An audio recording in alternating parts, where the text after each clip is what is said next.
إن الحمد لله نحمده ونصلي على رسوله الكريم أما بعد أعوذ بالله السميع العليم من الشيطان الرجيم من همزه ونفخه ونفثه بسم الله الرحمن الرحيم يا أيها الذين آمنوا إن تتقوا الله يجعل لكم فرقانا ويكفر عنكم سيئاتكم ويغفر لكم والله ذو الفضل العظيم۔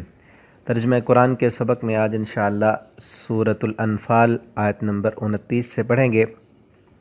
آپ احباب ان اسباق کو خود بھی توجہ کے ساتھ سنا کریں اور دوستوں کے ساتھ بھی انہیں ضرور شیئر کیا کریں تاکہ آپ کے لیے صدقہ جاریہ بن جائے۔ یا ایھا الذین آمنو، اے وہ لوگو جو ایمان لائے ہو، ان تتقوا اللہ، اگر تم اللہ سے ڈرو گے، یجعل لکم فرقانہ، وہ بنا دے گا تمہارے لیے فرقانہ، فرقان، فرق، حق اور باطل کے درمیان فرق کرنے کی صلاحیت اللہ تعالیٰ تمہیں عطا کر دیں گے۔ یہ ہے اللہ کے ڈر کی فضیلت، اس کا فائدہ کہ جس بندے کے دل میں اللہ کا ڈر ہو، تقوی ہو، خوف ہو، للہیت ہو، اللہ سے ڈرنے والا ہو، تو اس کو اللہ تعالیٰ کیا کرتے ہیں؟ فرقان عطا کرتے ہیں کہ وہ اچھائی اور برائی کو پہچان لیتا ہے، اس کے دل میں بصیرت، روشنی، گناہ اور نیکی کو پہچاننے کی توفیق اسے مل جاتی ہے۔ اس کو پتہ چلتا ہے کہ یہ کام اللہ کو راضی کرنے والا ہے اور یہ اللہ کو ناراض کرنے والا ہے۔ اور فرقان، بصیرت کہاں سے ملتی ہے؟ قرآن سے، حدیث سے۔ جس کے دل میں اللہ کا ڈر ہو، اللہ اسے قرآن کی سمجھ عطا کرتے ہیں، اللہ تعالیٰ اسے احادیث کی سمجھ عطا کرتے ہیں، دین سیکھنے کی توفیق اللہ تعالیٰ اسے دیتے ہیں۔ تو پہلی شرط کیا ہے؟ تقوی، اللہ کا ڈر ہو۔ اللہ تعالیٰ ہمیں اپنا ڈر نصیب فرمائے۔ اللہ سے ڈر کر جو بندہ زندگی بسر کرے، اللہ تعالیٰ اس کے لیے ساری نعمتیں دنیا و آخرت کی مہیا کرتے ہیں۔ وَيُكَفِّرْ عَنْكُمْ سَيِّئَاتِكُمْ، اور وہ مٹا دے گا تمہاری برائیاں، وَيَغْفِرْ لَكُمْ، اور تمہیں معاف کر دے گا، وَاللَّهُ ذُو الْفَضْلِ الْعَظِيمِ، اور اللہ تعالیٰ بڑے فضل والے ہیں۔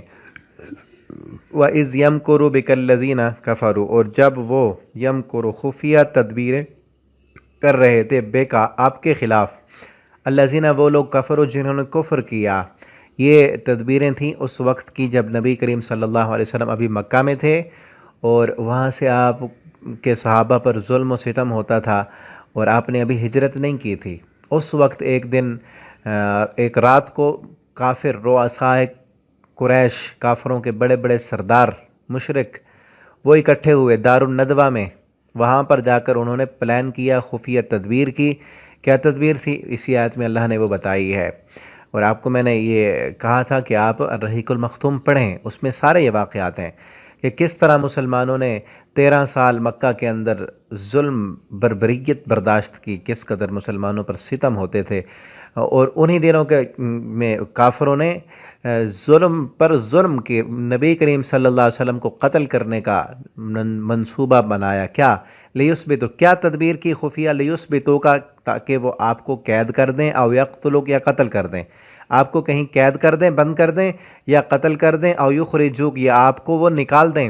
وَيَمْكُرُونَ، انہوں نے بھی خفیہ تدبیر کی، وَيَمْكُرُ اللَّهُ، اور ایک تدبیر اللہ نے بھی کی، ایک تدبیر اللہ تعالیٰ بھی کر رہے تھے۔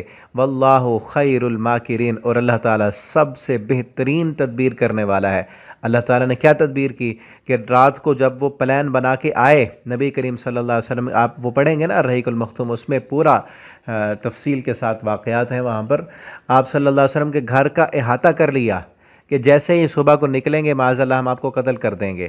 تو اللہ رب العالمین نے آپ کو وحی کی کہ اس رات آپ نے اس گھر سے نکل کر مدینہ کی طرف ہجرت کرنی ہے۔ آپ باہر نکلے، رات کا وقت تھا، تھوڑی سی مٹی اٹھائی اور آپ نے ایسے مار دی۔ پیچھے ہم پڑھ چکے ہیں وہ آیت، اذا رمیت اذ رمیت ولکن اللہ رما، کہ جب آپ نے مارا، وہ مٹی پھینکی، آپ نے نہیں پھینکی بلکہ اللہ نے اس کو اڑا کر کافروں کی آنکھوں میں ڈال دیا۔ وہ ریت تھوڑی سی آپ نے پھینکی تو آندھی بن کر کافروں کی، وہ جو پہرے دار تھے، ان کی آنکھوں میں چلی گئی۔ آپ صلی اللہ علیہ وسلم ان کے پہرے سے نکل کر بڑی آسانی کے ساتھ سیدنا ابو بکر رضی اللہ تعالیٰ عنہ کے گھر گئے۔ وہاں سے پھر ہجرت کر کے آپ صلی اللہ علیہ وسلم کچھ راتیں جو ہے وہ غار ثور میں رہے، پھر وہاں سے مدینہ میں آئے۔ وَإِذَا تُتْلَى عَلَيْهِمْ، اور جب پڑھی جاتی ہیں علیہم ان پر آیاتنا، ہماری آیتیں، قالوا، تو وہ کہتے ہیں، قد سمعنا، تحقیق ہم نے سنا، لو نشاء، اگر ہم چاہتے، لقلنا، ہم بھی کہہ لیتے، مثل ھذا، اس طرح، جب وہ قرآن کی آیتیں سنتے ہیں نا، نبی کریم صلی اللہ علیہ وسلم پڑھ کے ان کو سناتے ہیں، مشرکین مکہ کی بات ہے، تو وہ کہتے ہیں ہم بھی تو عربی ہیں، ہم بھی اگر چاہیں تو اس طرح کا کلام ہم بھی پڑھ سکتے ہیں۔ دوسری جگہ پر اللہ نے پھر چیلنج کیا ان کو کہ تم پڑھ سکتے ہو اس طرح کا کلام، تو لاؤ فأتوا بسورۃ من مثلی، ایک سورت لے کر آؤ۔ کہیں پر اللہ نے چیلنج کیا کہ 10 آیتیں لے کر آؤ، پھر اس چیلنج کے لیے انہوں نے تیاری بھی کی تھی، ایک بندہ بھی مختص کیا تھا، لیکن اس کے باوجود بھی وہ خود شرمندہ ہوئے، قرآن کی ایک آیت بھی نہ لا سکے، کیونکہ یہ ماننے پر وہ مجبور ہو گئے کہ یہ کلام اللہ کا کلام ہے، یہ انسان کا کلام نہیں ہے۔ ان ھذا، نہیں ہے یہ الا اساطیر الاولین، مگر قصے کہانیاں ہیں اولین پہلے لوگوں کے۔ اذ قال اللہم، جب انہوں نے کہا اللہم اے اللہ، ان کان ھذا، اگر ہے یہ هو الحق، یہ حق ہے، من ربک، من عندک، تیری طرف سے، فامطر، پس تو برسا دے، علینا، ہم پر، حجارتن، پتھر، من السماء، آسمان سے، او ائتنا، یا تو لے آ، بعذاب علیم، دردناک عذاب۔ یہ نا ان لوگوں کے الفاظ نقل کیے جا رہے ہیں کہ جو لوگ مشرکین مکہ، وہ کہتے تھے، ابو جہل نے ایک دفعہ بیت اللہ کا دروازہ پکڑ کے کہا تھا کہ اللہم ان کان ھذا هو الحق من عندک۔ اس قدر آپ کفر کی سرکشی دیکھیں، ان کی ہٹ دھرمی دیکھیں کہ کیا کہہ رہا ہے، بیت اللہ کا دروازہ پکڑ کے اللہ رب العالمین سے کہتا ہے کہ اللہم ان کان ھذا هو الحق، اگر یہ محمد صلی اللہ علیہ وسلم سچے ہیں، یہ قرآن تیری سچی کتاب ہے، تو کہنا کیا چاہیے تھا آگے، اللہ ہمیں پھر ماننے کی توفیق دے، نہیں، پھر کے کہتے ہیں اللہ یہ حق ہے، سچ ہے، پھر بھی نہیں مانتے ہم، تو کیا کر، امطر علینا حجارۃ من السماء، تو آسمان سے پتھروں کی بارش برسا کے ہمیں ملیا میٹ کر دے، مانتے نہیں ہیں ہم، اس قدر سخت، او ائتنا بعذاب علیم، یا دردناک عذاب لے کر آ جا ہم پر۔ لیکن اس کے باوجود بھی اللہ کی رحمت دیکھیں، اللہ رب العالمین کس قدر رحیم ہے، ہونا تو یہ چاہیے تھا کہ اسی وقت اللہ کی طرف سے پکڑ آتی اور مار دیے جاتے، لیکن اللہ رب العالمین بڑے حوصلے والے، بڑے ہمت والے ہیں۔ اللہ تعالیٰ نے آگے جواب دیا، وما کان اللہ لیعذبہم، نہیں ہے آپ کا رب کہ عذاب دے دے، وانت فیہم، اے محمد صلی اللہ علیہ وسلم، آپ بھی ان میں ہوں۔ کس قدر آپ سے پیار ہے، محمد الرسول اللہ صلی اللہ علیہ وسلم کی کتنی زیادہ شان ہے، اللہ کی آپ سے کتنی زیادہ محبت ہے۔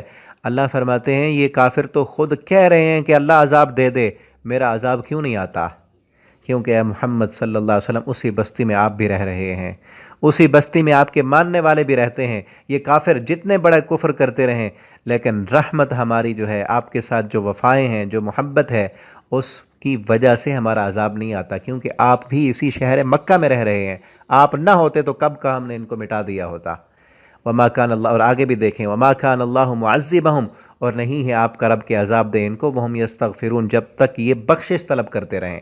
آج بھی اللہ سے معافیاں مانگنے والے موجود ہیں، تو اس وجہ سے عذاب نہیں آتا۔ اس وقت کافروں کے کفر اور ہٹ دھرمی، ان کی اللہ سے بغاوتوں تھیں، لیکن اللہ کا عذاب کیوں نہیں آتا تھا؟ نبی کریم صلی اللہ علیہ وسلم اور آپ کے صحابہ تھے، اور اللہ نے قیامت تک کے لیے یہ اصول بنا دیا کہ جب تک یہ مجھ سے معافی مانگتے رہیں گے، اس وقت تک میں عذاب نہیں دوں گا۔ آج بھی ہم دیکھیں ہمارے معاشرے میں کس قدر جو اللہ کی بغاوتیں ہوتی ہیں، رب کی نافرمانیاں ہوتی ہیں، زنا، شراب، چوری، ڈکیٹی، کیا کچھ جرم اس اللہ کی دھرتی پہ نہیں ہوتے، عذاب کیوں نہیں آتا؟ کیونکہ اسی زمین پر کچھ وہ لوگ بھی ہیں، سفید ریش بزرگ، جو رات کو اٹھ کر تہجدیں پڑھتے ہیں، اللہ کے سامنے روتے ہیں۔ کئی چھوٹے چھوٹے معصوم بچے، آپ مدارس میں جا کر دیکھیں، معصوم بچے صبح کو تہجد کے وقت اٹھ کر وہ قرآن پڑھ رہے ہوتے ہیں۔ جب دنیا میں سرکش اور باغی بڑے بڑے کروڑ پتی راتوں کو بغاوتیں کر کے، حرام کر کے، اللہ کی نافرمانیاں کر کے، جس وقت جا کے ان کو نیند آتی ہے، اس وقت یہ معصوم مساجد و مدارس میں پڑھنے والے اٹھ کر اللہ کا قرآن پڑھ رہے ہوتے ہیں۔ ان قرآن پڑھنے والوں کی وجہ سے، ان معافیاں مانگنے والوں کی وجہ سے، تہجد میں اللہ کے سامنے رونے والوں کی وجہ سے عذاب نہیں آتا۔ وَهُمْ يَسْتَغْفِرُونَ، اللہ فرماتے ہیں جب تک یہ مجھ سے معافی مانگتے رہیں گے تو میرا عذاب نہیں آئے گا۔ اللہ تعالیٰ سے اپنے گناہوں کی معافیاں مانگتے رہیں اور اصلاح کرنے کی کوشش کریں۔ اللہ تعالیٰ ہم سب کو دین کی سمجھ دے، اس کے مطابق عمل کرنے کی توفیق اور جرت دیں۔ آگے انشاءاللہ کل کے سبق میں پڑھیں گے۔ السلام علیکم ورحمۃ اللہ۔